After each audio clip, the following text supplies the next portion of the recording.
Ok, Perfecto, está grabando. Bien, bueno, eh, si te parece, continuando con el ciclo de webinars del Departamento de Ingeniería Mecánica, que iniciamos en septiembre, en el día de hoy estaremos abordando sobre el tema de las aplicaciones de la radiación sincrotrón, ¿sí? En análisis de materiales. La charla estará a cargo del doctor John Hoyo Quintero, quien es docente del departamento recientemente e investigador, y tiene una amplia trayectoria en lo que es las técnicas de caracterización de materiales. Si te parece, la dinámica que está abordando hoy en día en lo que es los webinars es generar una exposición magistral y posteriormente podemos o escribir las preguntas por el chat o pedir de alguna manera la palabra mediante levantando la mano, si les parece. Así que sin más preámbulo, John, dejo de presentar y te doy pie para que te presentes bien y bueno, expongas tu tema, si te parece. bueno, voy a comenzar por compartir la pantalla. Bien.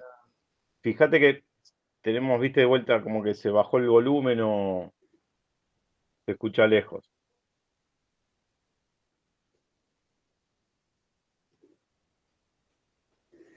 Es, no sé, está para compartir la pantalla, le Ahí dije, estás compartiendo, perfecto. ok,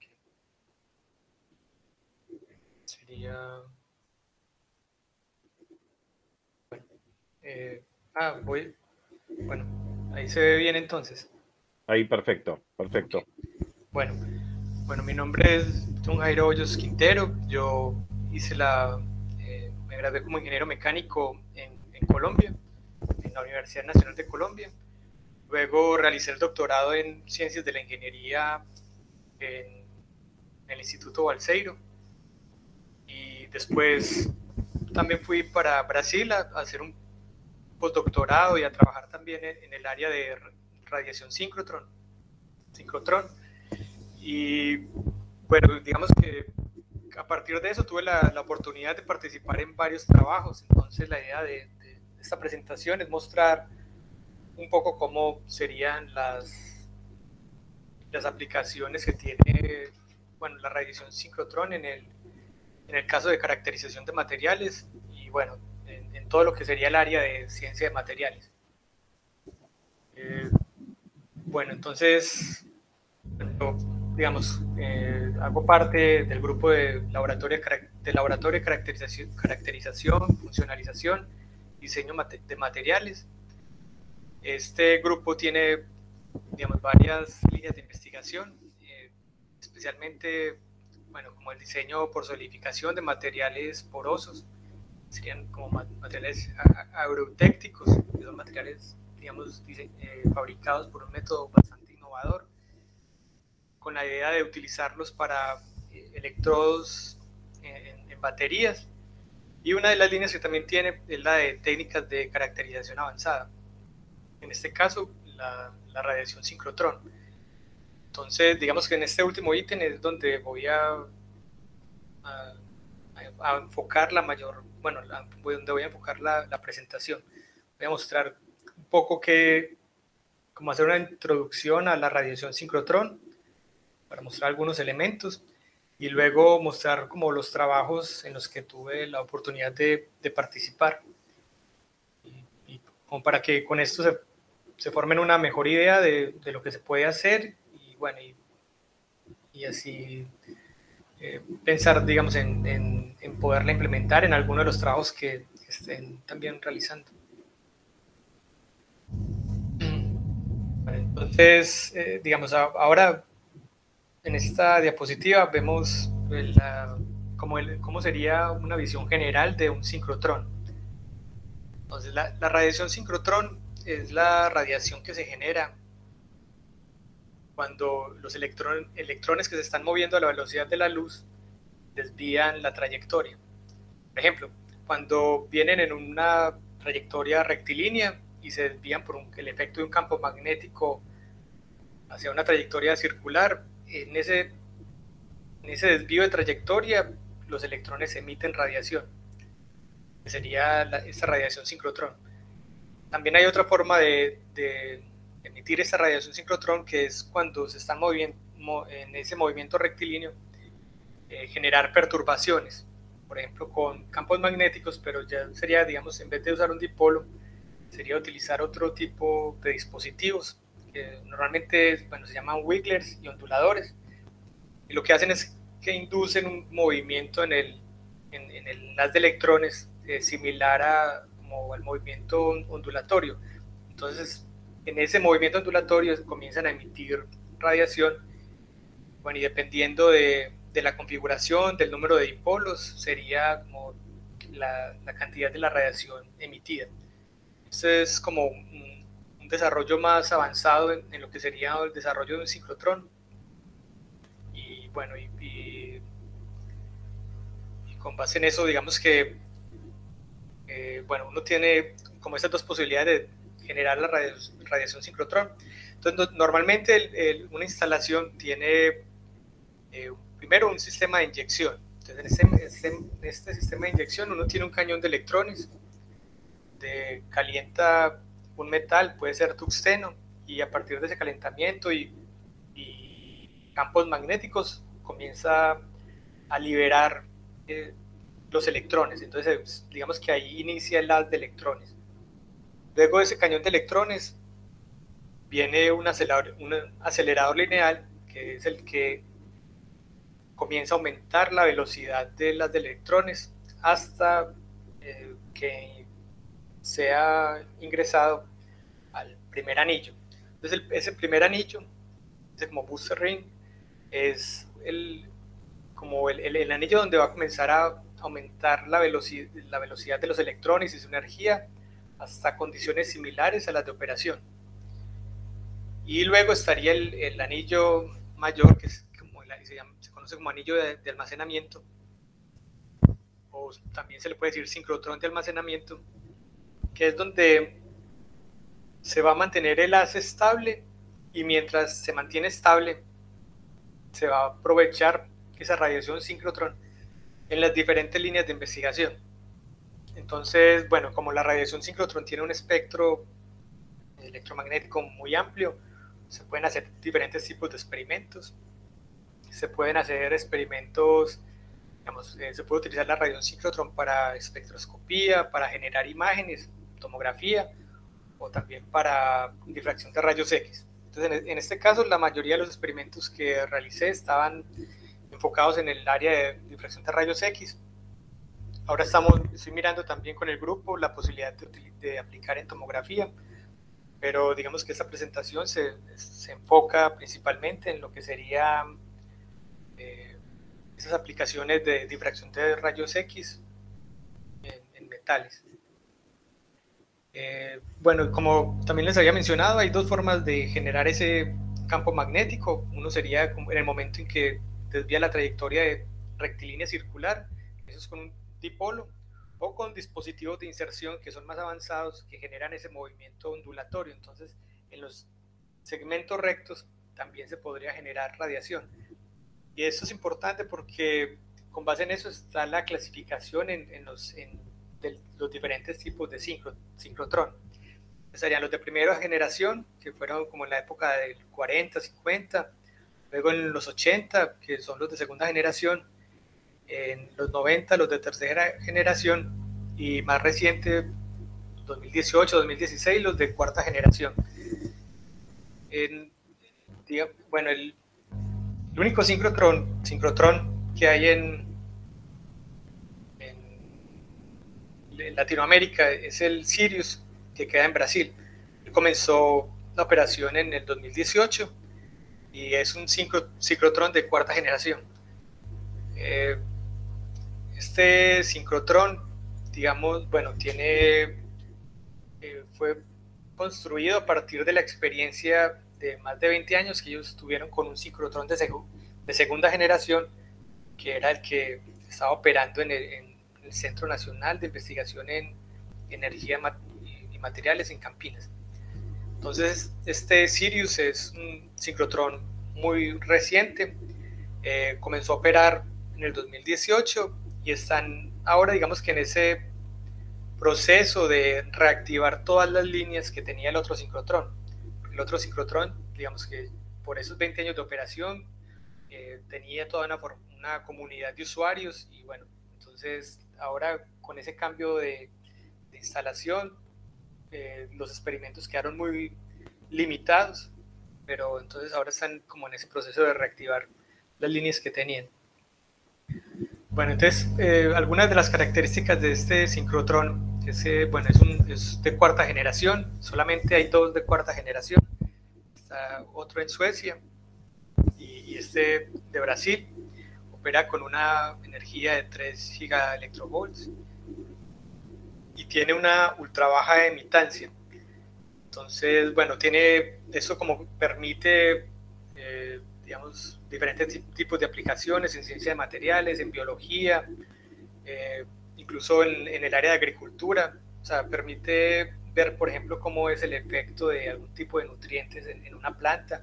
O sea, digamos que este sincrotrón es bastante potente y bueno, es como una de las ventajas que tiene. Y digamos que también en la construcción, para tener una idea del tamaño, porque digamos cuando uno lo ve por fuera parece similar a un estadio de fútbol. Incluso hay como ciertas comparaciones con el tamaño de lo que sería el Maracaná en Brasil. Digamos, el sincrotrón tiene una circunferencia de 518 metros y el anillo inyector que veíamos al inicio es de 497 metros. En este caso, digamos que los 2 anillos tienen características bastante similares y bueno, y como que con eso, digamos, eso fue parte del diseño que ellos implementaron, porque al aumentar también la circunferencia del sincrotrón inyector, como que ya, no sé, vieron que les generaba ciertas ventajas en comparación con el diseño que tenían antes. Una de las, bueno, esa es como una especie de prototipo, bueno, que ellos colocaron cuando estaban construyendo, para mostrar cómo eran también bueno, se pueden ver las paredes, que son paredes bastante gruesas para evitar fugas de radiación y cualquier tipo de cosas así. Y también para ver el tema del suelo, porque digamos, toda la estructura está diseñada para evitar vibraciones y problemas, por ejemplo, por si pasan autos o cualquier perturbación externa, para que el sincrotrón no vaya a sufrir grandes alteraciones. Entonces todo el tema del suelo también fue con un diseño muy particular. Ellos removieron el suelo, luego colocaron como unas como varillas de metal y después comenzaron a rellenarlo, hicieron una mezcla de cemento. Bueno, tenía todo un proceso para evitar perturbaciones externas. Y bueno, ese es el sincrotrón nuevo, el de cuarta generación. Y este que vemos ahora era el que estaba antes, que fue en el que pude realizar los experimentos que les voy a presentar. Este sincrotrón, bueno, es de segunda generación. La diferencia, digamos, de segunda a cuarta generación está en el diseño de los componentes de la red magnética principalmente. Bueno, y además de otras mejoras.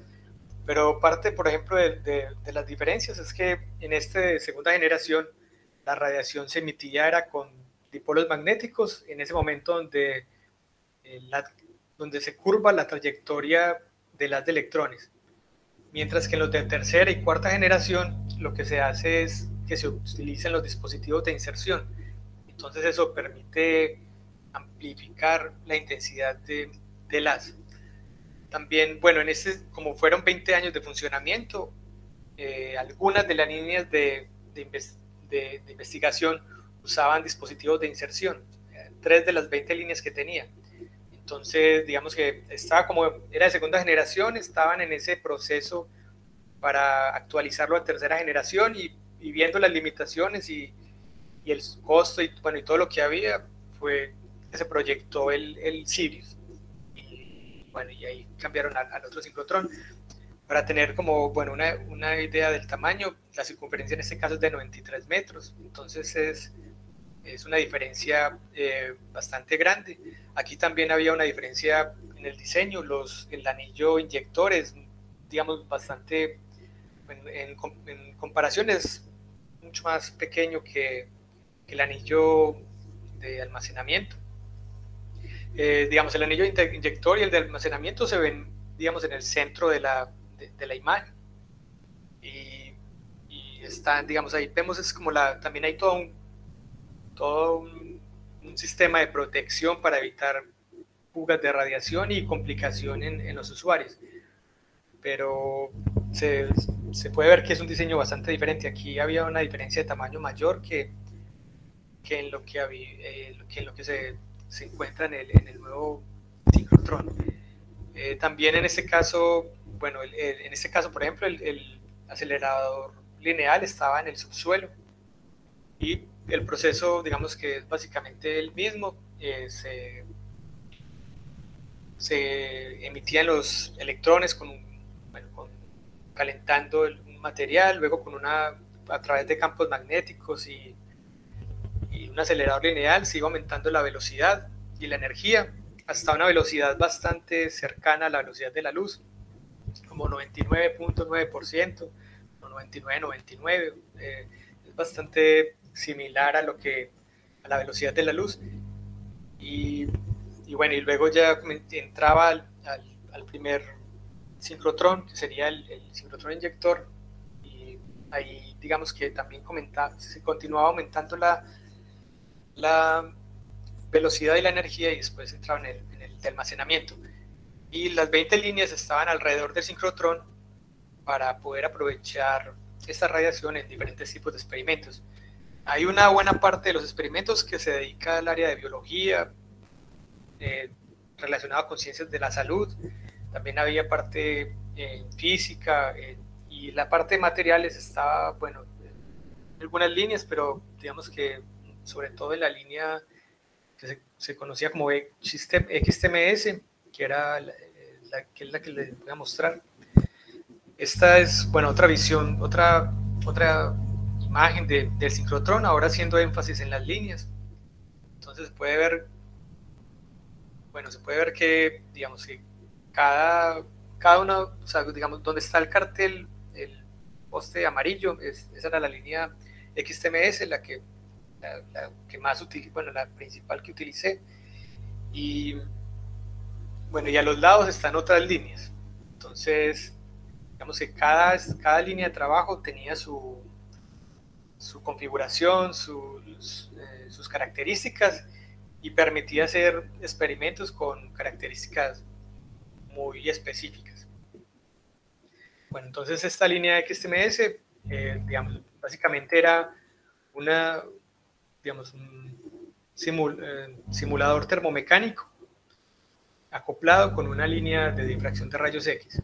Entonces, en la parte termomecánica, el equipo permite hacer ensayos mecánicos de tracción, compresión, incluso también de fatiga.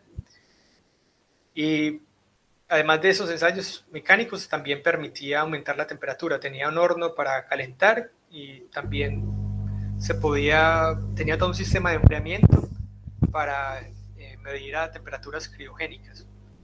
En este caso, digamos, tenía un diseño inicial y nosotros tuvimos que hacer algunos ajustes, pero podíamos medir a temperaturas criogénicas y también a temperaturas altas.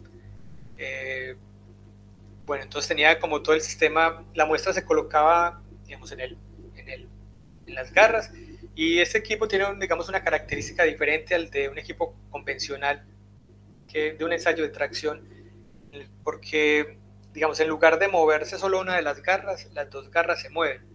Entonces eso hace que la muestra siempre permanezca en el medio. Entonces el centro de la muestra siempre va a estar, digamos, en la misma posición. Y las dos garras mecánicas se van desplazando de forma simultánea. En la parte de difracción de rayos X, lo que tenía dos detectores que cubren un intervalo de unos 20 grados, y con esos dos detectores lo que se hace es, bueno, digamos que se pueden o registrar como la difracción de rayos X de forma simultánea en esos 20 grados. Entonces, digamos, en esa posición inicial uno podría hacer un ensayo mecánico y tener resultados in situ de los 20 grados que uno considera pertinentes. Según, digamos, el material y lo que uno quiere ver, habría que colocarlos en una posición de 20 grados, 40, según, digamos, los picos que uno quiera analizar. En ese caso, por ejemplo, el goniómetro, que también tiene el sistema para el brazo que tiene para mover el detector, está, digamos, en una posición de 0 grados, pero nosotros usualmente lo colocamos alrededor de entre 28 y 48, porque casi todos los metales y metal como el cobre, aluminio, plata y el acero tenían los picos principales entre 28 y 48, o a veces un poco antes, 25, 45, porque había variaciones según el material. Pero con esa energía que nosotros utilizamos, que era de 12 kiloelectrovolts, digamos que esta era la zona como de interés. Era un difractómetro convencional. Por ejemplo, si uno quiere ver un acero, tendría que hacerlo, el primer pico aparece alrededor de 44 grados, con radiación cobre K alfa. En este caso era 28, 29 grados. Entonces, digamos que esto era importante tenerlo presente para no ir a registrar como información diferente a la que uno quiere. El equipo también tenía una bomba mecánica para realizar vacío y luego tenía una bomba difusora para aumentar la calidad del vacío.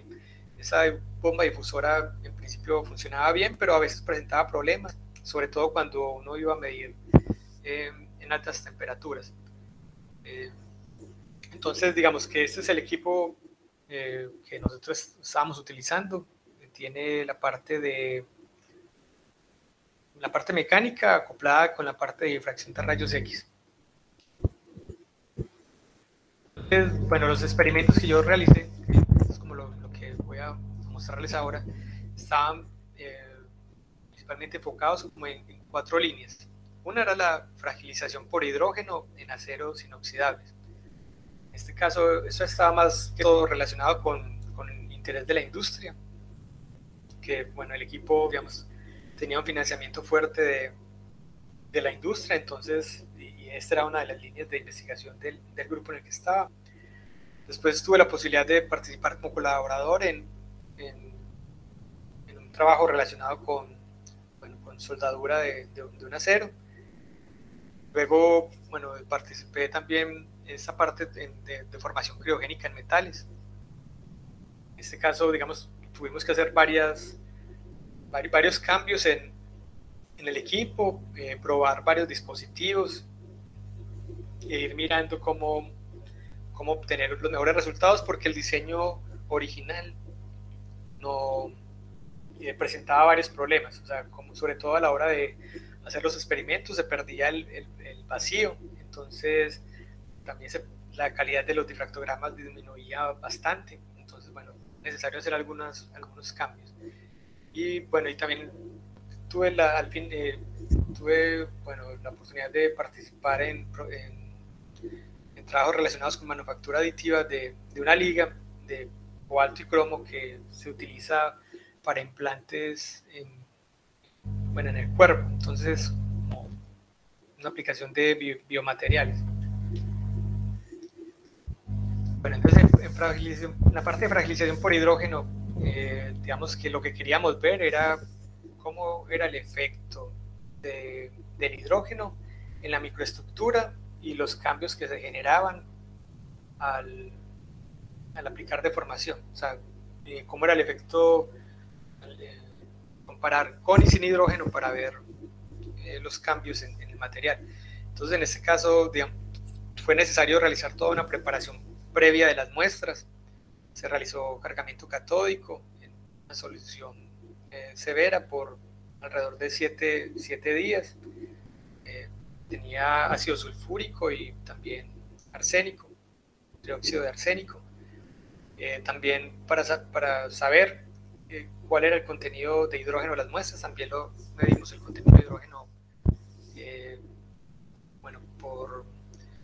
por un método que, digamos, básicamente consiste en calentar la muestra y él va registrando una señal eléctrica que se relaciona con el contenido de hidrógeno. Entonces esto nos ayudaba a tener una idea de cuál era el volumen de hidrógeno de la muestra. Normalmente medíamos a 400 y 900 grados centígrados, y con eso, bueno, para tener una idea de los ppm de la muestra.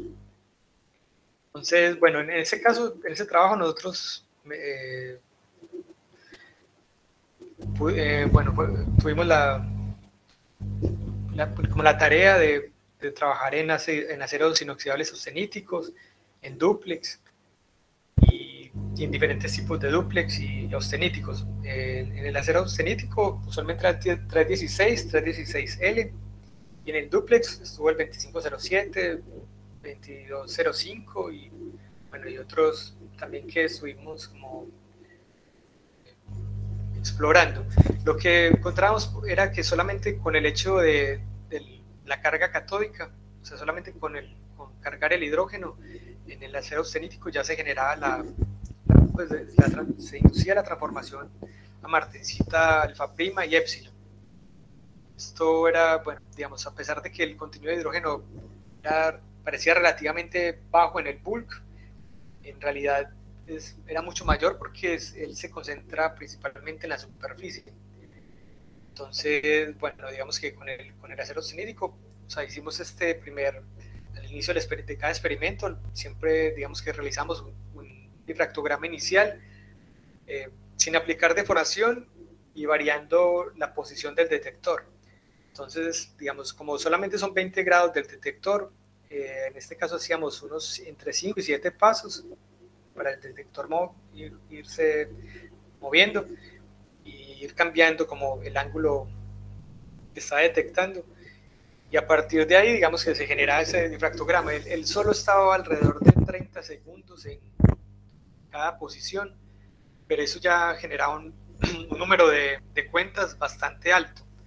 Por ejemplo, en este caso, 12.000, 40.000 el número de cuentas, que, bueno, en un difractograma convencional un difractómetro convencional tendría que ser varias horas. Aquí, digamos que en total era unos 3 minutos, y, no sé, menos de 3 minutos y medio, más o menos, según el número de pasos que colocamos, y bueno, obteníamos el scan completo. En el caso de los aceros dúplex, digamos que la transformación de martensita era sobre todo a martensita épsilon. No había como tanto ese tema de martensita alfa prima, porque también, como son dúplex, tenían ferrita y austenita, entonces la detección era más compleja. Pero bueno, luego lo que veíamos también era que en el dúplex el contenido de hidrógeno era mayor. Podía ser de 12, 20 ppm, dependiendo en el bulk, dependiendo del dúplex que estábamos mirando. Pero también veíamos que a pesar de ser mayor no inducía esa transformación de fases. Entonces, cuando mirábamos las propiedades mecánicas, el hidrógeno tenía un mayor efecto en el dúplex que en el austenítico. En el austenítico normalmente él no generaba una disminución tan importante en la ductilidad, mientras que en el dúplex se notaba que había una reducción bastante drástica. Entonces es como parte de un trabajo que publicamos con el acero dúplex 2205. Dúplex, bueno, tenía ferrita y martensita. En ese caso, lo que hicimos fue realizar esas adquisiciones con el detector fijo en la posición 2848, esa posición fija, esa posición de 20 grados, y empezar a tomar, digamos que esos difractogramas, y luego, bueno, todo el análisis de rayos X para detectar la fracción volumétrica, también la densidad de dislocaciones. Entonces, en este caso, por ejemplo, en este dúplex, lo que veíamos era que cuando no tenía hidrógeno, el modo de fractura era principalmente dúctil, y eso se relacionaba con el aumento de dislocaciones en la austenita. La transformación de fase en este acero era muy baja, incluso aunque nosotros reportamos como lo que obtuvimos, pero también queda como, hay un cuestionamiento en relación a hasta que tal vez parte de lo que vemos como martensita transforma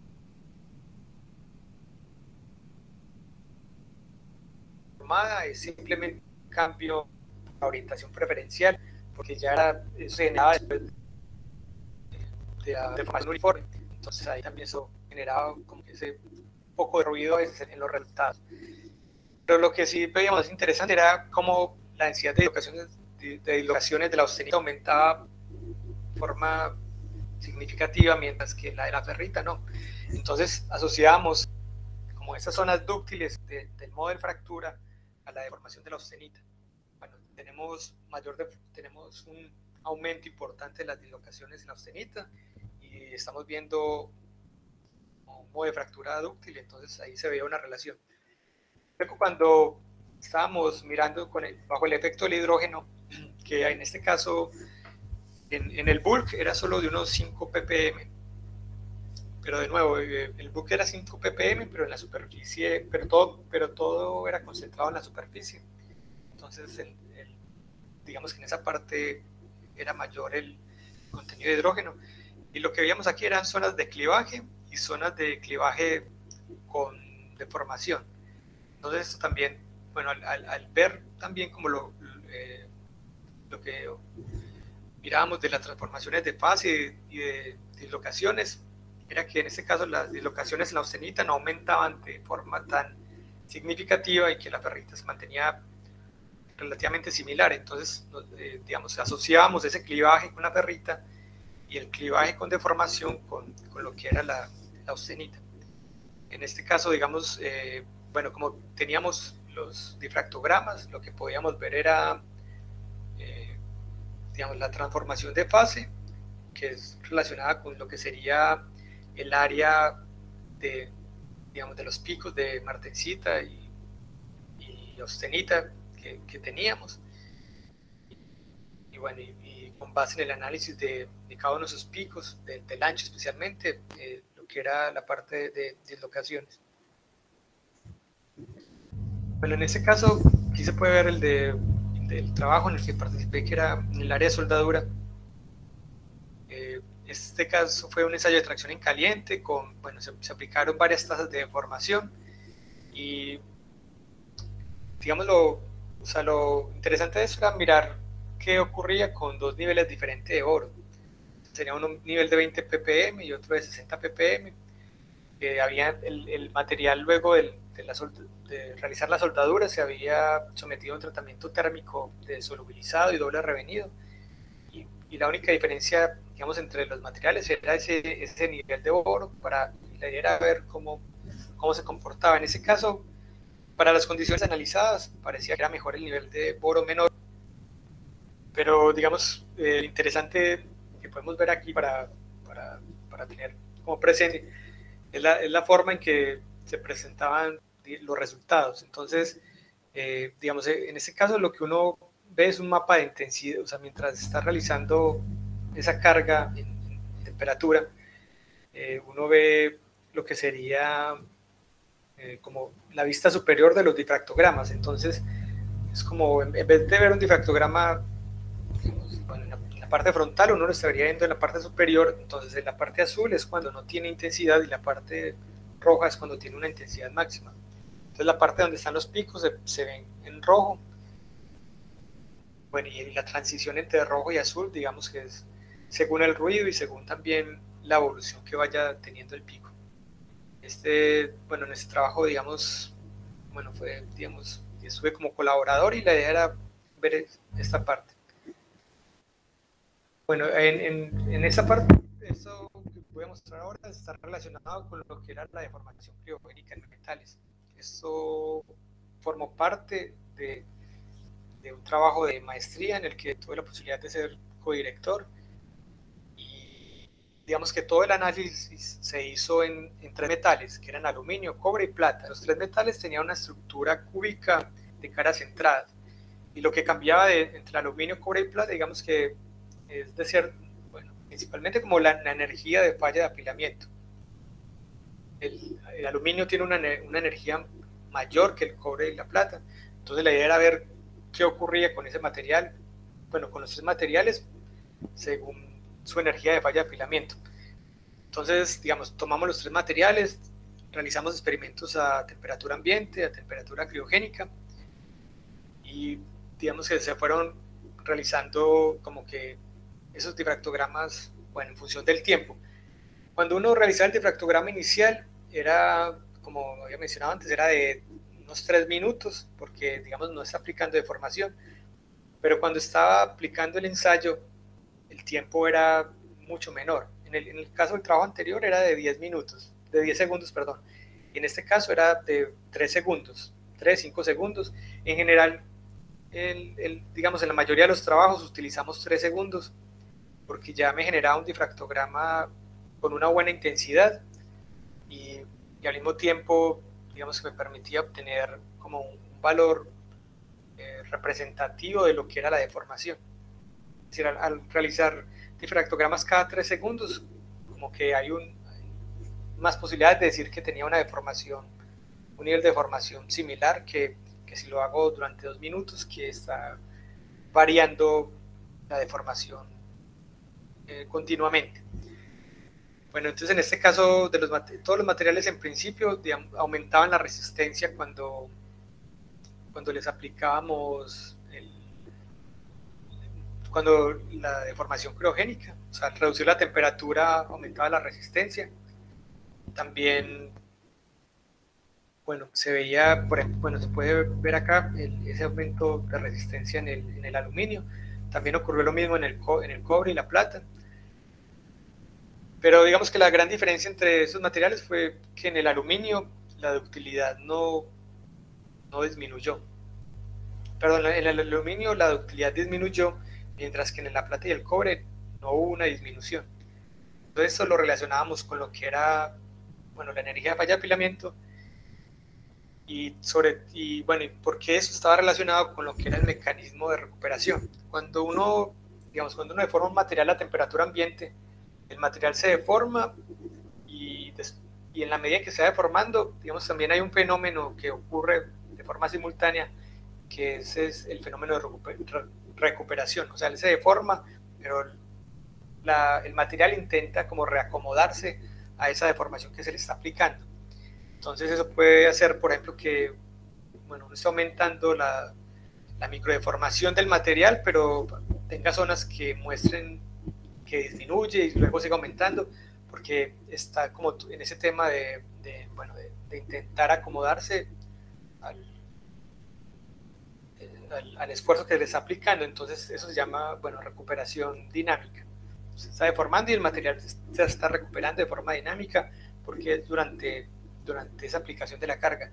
En el caso de los ensayos criogénicos, el material no tenía la posibilidad de recuperarse, de esa recuperación, porque, al estar a temperaturas tan bajas, digamos que estábamos inhibiendo esa recuperación. En el caso del cobre y la plata, esa inhibición es mayor porque la energía de falla de apilamiento era menor.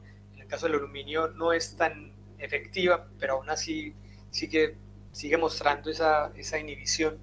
Entonces, digamos que eso lo podíamos ver nosotros, era analizando la microdeformación. O sea, miramos el comportamiento de la microdeformación y era claro que a temperatura criogénica había un aumento mayor que a temperatura ambiente. En el caso de la plata y el cobre, eso era más, sobre todo conforme el pico de difracción que estuviéramos analizando, se podría ver el efecto con mayor claridad, pero digamos que en todos los 3 materiales se veía lo mismo. Temperaturas criogénicas inhiben la recuperación dinámica, y digamos que lo interesante de este trabajo fue la posibilidad de verlo con datos, porque digamos es algo que aparece mucho en la teoría y también había muchos trabajos, por ejemplo incluso con difractómetros convencionales, pero haciendo ensayos, por ejemplo, hacían el ensayo, deformaban, hacían el ensayo, o a veces hacían la caracterización a temperatura ambiente, o sea, deformaban a temperatura criogénica y luego analizaban a temperatura ambiente qué había ocurrido. Entonces, en este caso, la posibilidad de hacerlo in situ, de ver qué estaba ocurriendo a temperatura criogénica, nos permitía analizar ese defecto y ver de una forma más directa esa recuperación, esa inhibición de la recuperación dinámica. Después de ese trabajo realizamos otro también en los tres materiales, aluminio, cobre y plata. También otra tesis de maestría en la que participé como codirector, en la que, bueno, pero en ese caso la idea era variar la tasa de deformación. O sea, en la primera habíamos utilizado una tasa del orden de 10 a la menos 4, entonces en este caso queríamos utilizar 3, y bueno, y también como habíamos aprendido también mucho en la experiencia anterior, hubo algunos cambios en el diseño y también fue posible obtener una tasa más baja de deformación. Y bueno, y lo que veíamos era que la tasa de deformación no tenía un efecto tan importante a temperatura criogénica. Ese efecto se notaba más a temperatura ambiente y digamos que parte de lo que ocurre ahí está relacionado con la deformación, con la recuperación dinámica. A temperatura ambiente tiene un efecto mayor que a temperatura criogénica, y por eso, digamos, esa tasa más baja da un comportamiento diferente. Eso aparecía en algunos artículos como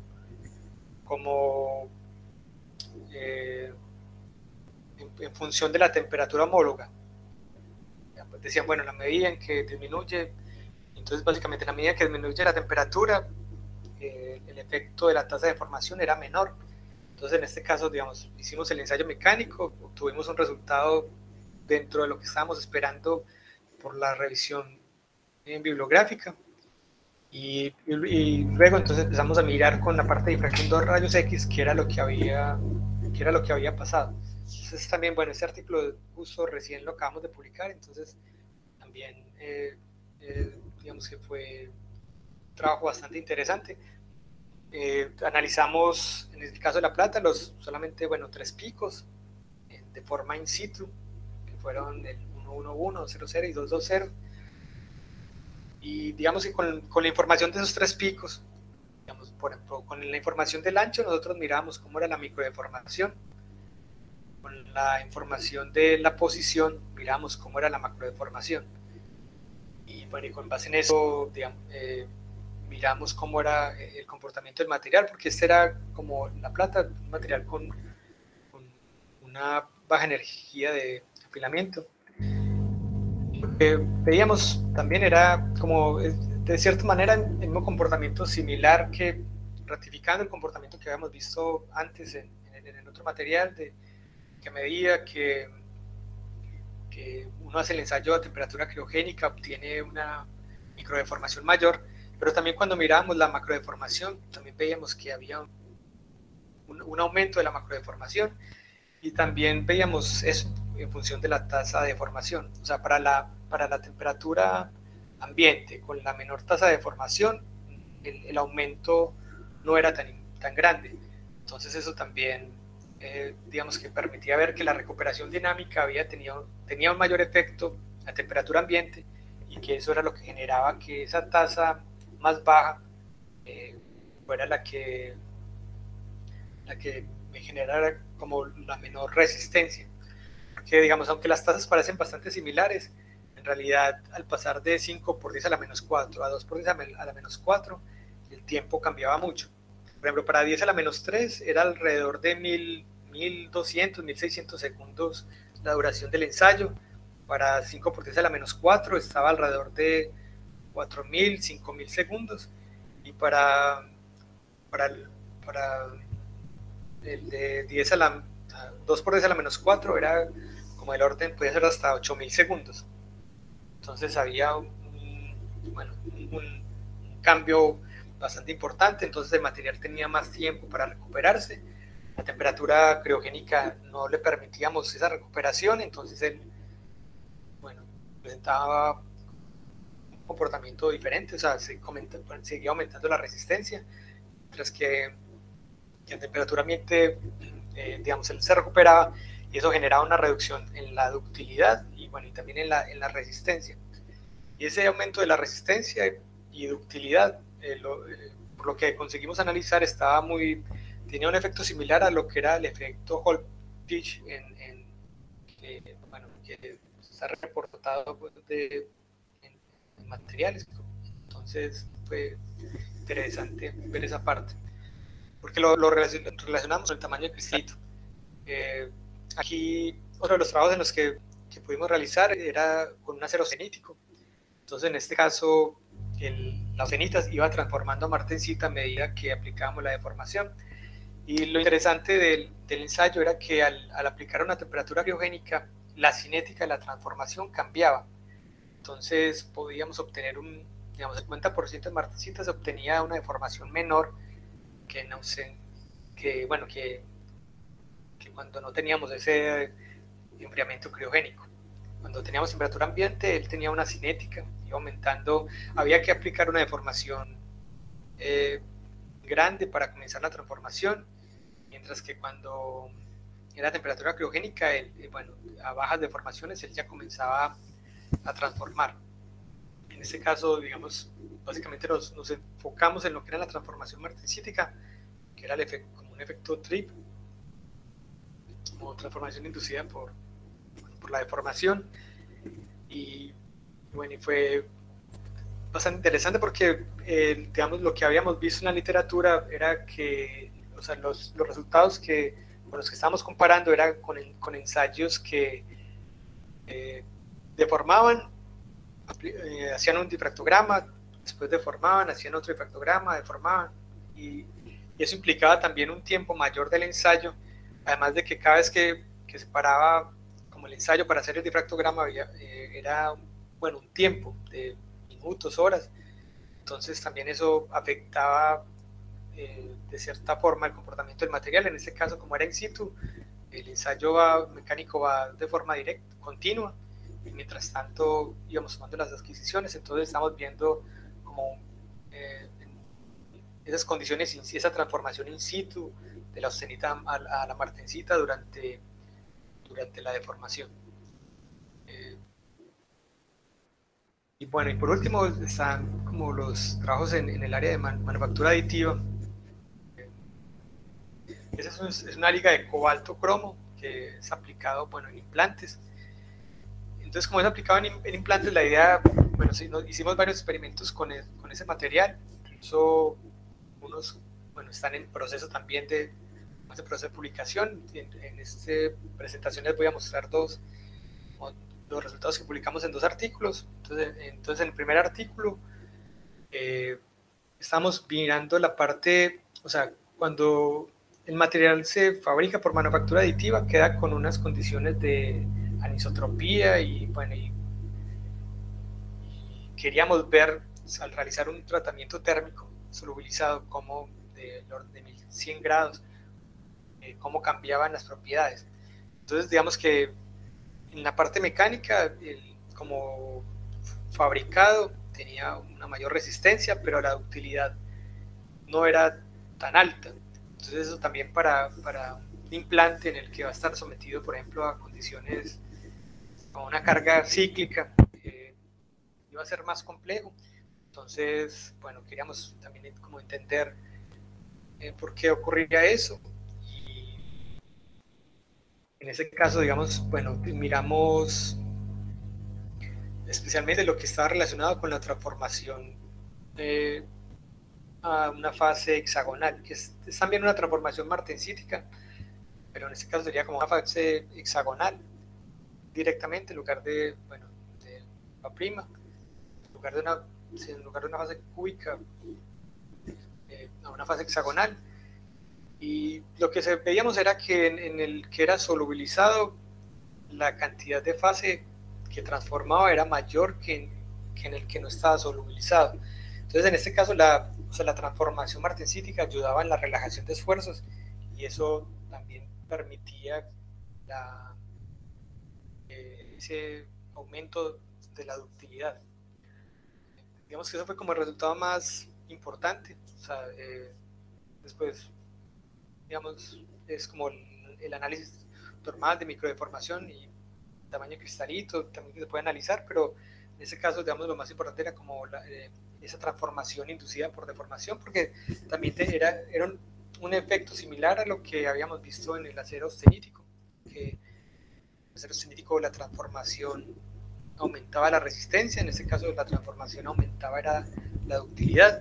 Entonces también como en el acero la transformación era de austenita a martensita alfa prima, es diferentes características a este material que era de una estructura FCC, cúbica centrada en las caras, a una estructura hexagonal. Entonces eso fue como la primera parte. Y luego realizamos otro trabajo que tenía como objetivo comparar la cinética de la transformación en ese estado inicial del material. Este trabajo, digamos, bueno, se publicó este año, pero digamos, son trabajos que se realizaron más o menos de forma simultánea, similar, porque solo que, digamos, en ese trabajo había una comparación entre los resultados que se tenían en Brasil, en el sincrotrón de Brasil, con otros sincrotrón en Alemania. Entonces, digamos, el sincrotrón de Alemania permitía medir el material completo. O sea, el haz era más pequeño, era como 1 milímetro por 1 milímetro, pero medía todo el volumen. Entonces, digamos que ahí podía ver qué es lo que ocurría con todo el volumen. Mientras que en el sincrotrón de Brasil, el área es de 2 milímetros por 2 milímetros, pero está limitado a la superficie. Entonces, ahí, digamos que por medio de este trabajo, veíamos una comparación y bueno, digamos que de cierta forma comprobamos esa anisotropía del material porque la superficie llevaba una mayor transformación de martensita epsilon que el volumen. Entonces esa superficie en últimas era lo que generaba como la ruptura del material, porque terminaba con una ductilidad que era relativamente baja en comparación con el tratamiento subvolubilizado. Entonces, digamos que aquí se ayudó como a entender mejor el comportamiento al comparar los resultados bueno, de los dos sincrotrones. Y bueno, esa sería como, sí, con eso terminaría. Excelente, John. Muy, muy amplio y varios laburos ha realizado. Mis felicitaciones por parte del departamento. Y bueno, si quieren podemos pasar a...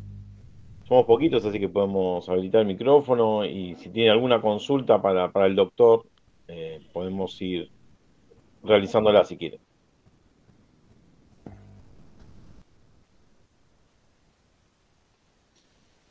Lo que vamos a hacer es, sí, es dejar de...